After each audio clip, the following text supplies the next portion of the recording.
चलो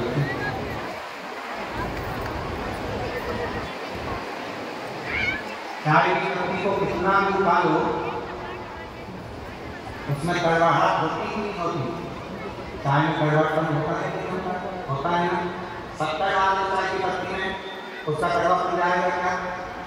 धमकी तो बोलो। वो 70 डाल दो चाय की पत्ती में, उसका कड़वापन जाएगा क्या? नहीं जाएगा। चाय का कड़वापन कब जाएगा? जब चाय में थोड़ा सा दूध डल जाएगा। दूध चाय के अंदर गया कि उसका कड़वापन समाप्त हो जाएगा। उसी तरह पूरी जिंदगी करनी है, मनुष्य की देह मिली है भोगने के लिए। कभी परिवार नाते रिश्ते कुटुंब कबीले ये सब चलेंगे, सारा दुख जिंदगी का हमारे सामने आएगा, सबका सामना करना पड़ेगा। ये दुख ये कड़वापन हमारी जिंदगी में चलता रहेगा। चाय में कड़वापन रहता है, कड़वाहट रहती है, और चाय में कितनी शक्कर मिलाकर उबाल लो और चाय का कड़वापन चाय में हमेशा रहेगा। और चाय के कड़वेपन को यदि कम करना है तो उसमें दूध डालना पड़ेगा, चाय का कड़वापन समाप्त होगा।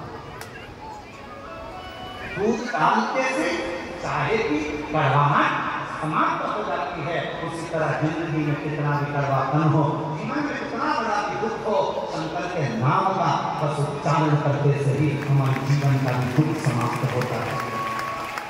हमारे जीवन का भी दुख, हमारे जीवन का भी कड़वापन, हमारे जीवन का भी एक कुछ भी अमंगल हो तो समाप्त होते चले जाता है। जीवन मंगलमय होना चालू हो जाता है, आनंदित होना चालू हो जाता है। इसलिए चाय को उबालो, शक्कर भी कितना डालो, अदरक भी कितना डालो, इलायची भी कितना डालो, और चाय की कड़वाहट दूध से ही समाप्त होगी। उसी तरह मनुष्य देह के जीवन का दुख श्री राम से ही समाप्त।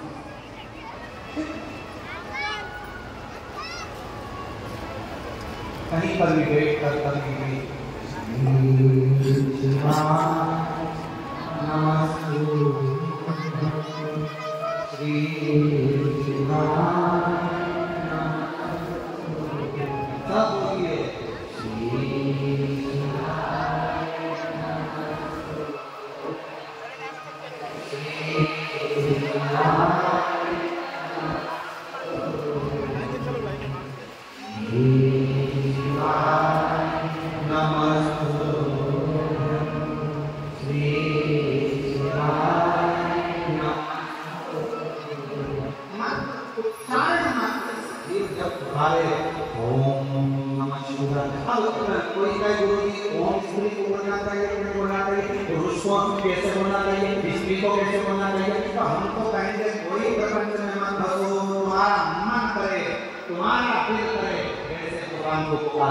हाथी को स्तुति करना नहीं आती थी, हाथी कोई मंत्र नहीं जानता था, हाथी कोई पाठ करना नहीं जानता था, हाथी कोई स्तुति करना नहीं जानता था। बस हाथी को एक पुष्प का तो भगवान को ऊपर देकर पुकारने लगा, तो भगवान नारायण